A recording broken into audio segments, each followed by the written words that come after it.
what Keir Starmer has done this weekend has been incredibly weak, and I couldn't care less about the E3, by the way.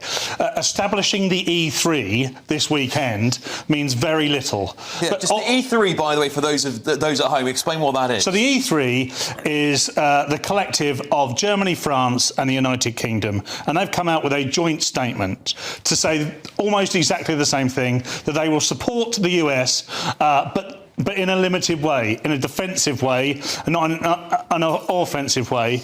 Now, I don't understand why, when something this serious is happening globally, that we would put this demarcation between us and our ally. But we'll get back to that another point in time. But I think that's an incredibly important question that has to be answered once we have the time to do so. We don't have the time to do so now because we're on a war footing. And with Cyprus potentially, I know we don't know what caused that explosion, but with Cyprus potentially having an explosion, and if it is related to Iran, that changed things even further than it was an hour ago.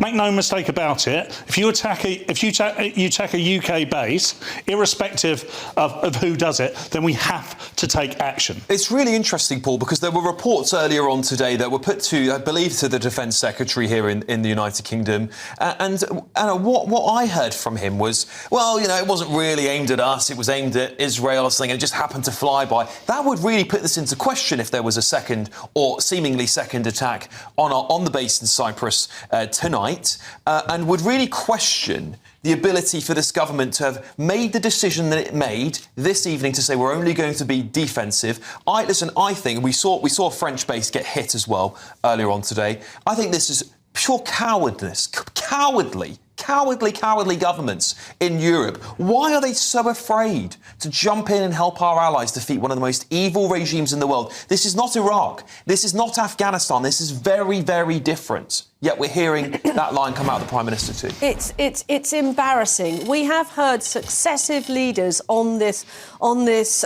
channel tonight who, Trump being obviously the biggest case in point, who give you no doubt that they are on your side if you're a US citizen.